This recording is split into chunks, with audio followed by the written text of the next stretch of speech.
Channel को subscribe करें और बेल आइकन को प्रेस करें। पुत्रदा एकादशी व्रत कथा। महाराज युधिष्ठिर ने पूछा, हे भगवान, आपने सफला एकादशी का महात्म्य बताकर बड़ी कृपा की।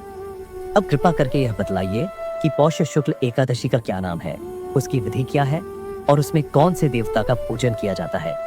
भक्तवत्सल भगवान श्री कृष्ण बोले, हे राजन, इस एकादशी का नाम पुत्रदा एकादशी है। इसमें भी नारायण भगवान की पूजा की जाती है। इस चर और अचर संसार में पुत्रदा एकादशी के व्रत के समान दूसरा कोई व्रत नहीं है।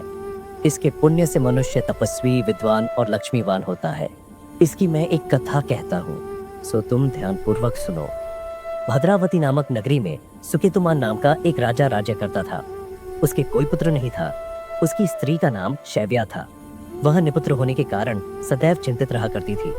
राजा के पितर भी रो रो कर पिंड लिया करते थे और सोचा करते थे कि इसके बाद हमको कौन पिंड देगा। राजा को भाई बांधव, धन, हाथी, घोड़े, राज्य और मंत्री, इन सब में से किसी से भी संतोष नहीं होता था। वह सदैव यही विचार करता था कि मेरे मरने के बाद मुझको कौन पिंडदान करेगा। बिना पुत्र के पितरों और देवताओं का ऋण मैं कैसे चुका सकूंगा। जिस घर में पुत्र न हो उस घर में सदैव अंधेरा ही रहता है। इसलिए पुत्र उत्पत्ति के लिए प्रयत्न करना चाहिए। जिस मनुष्य ने पुत्र का मुख देखा है वह धन्य है। उसको इस लोक में यश और परलोक में शांति मिलती है, अर्थात उनके दोनों लोक सुधर जाते हैं। पूर्व जन्म के कर्म से ही इस जन्म में पुत्र, धन आदि प्राप्त होते हैं। राजा इसी प्रकार रात दिन चिंता में लगा रहता था। एक समय तो राजा ने अपने शरीर को त्याग देने का निश्चय किया, परंतु आत्मघात को महान पाप समझकर उसने ऐसा नहीं किया। एक दिन राजा ऐसा ही विचार करता हुआ अपने घोड़े पर चढ़कर वन को चल दिया तथा पक्षियों और वृक्षों को देखने लगा।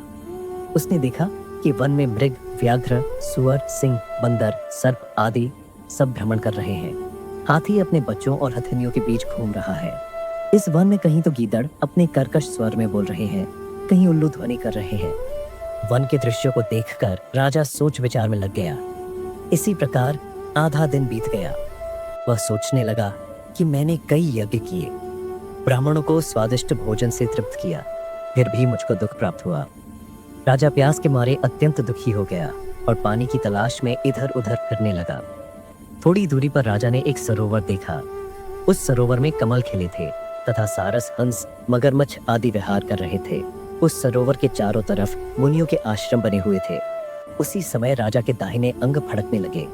राजा शुभ शकुन समझकर घोड़ी से उतरकर मुनियों को दंडवत प्रणाम करके बैठ गया। राजा को देखकर मुनियों ने कहा, हे राजन, हम तुमसे अत्यंत प्रसन्न हैं। तुम्हारी क्या इच्छा है, सो कहो। राजा ने पूछा, महाराज आप कौन हैं और किस लिए यहाँ आए हैं, कृपा करके बताइए। मुनि कहने लगे कि हे राजन, आज संतान देने वाली पुत्रदा एकादशी है। हम लोग विश्व देव हैं और इस सरोवर में स्नान करने के लिए आए हैं। यह सुनकर राजा कहने लगा कि महाराज, मेरे भी कोई संतान नहीं है। यदि आप मुझ पर प्रसन्न हैं तो एक पुत्र का वरदान दीजिए। मुनि बोले, हे राजन, आज पुत्रदा एकादशी है। आप अवश्य ही इसका व्रत करें। भगवान की कृपा से अवश्य ही आपके घर में पुत्र होगा। मुनि के वचनों को सुनकर राजा ने उसी दिन एकादशी का व्रत किया और द्वादशी को उसका पारण किया।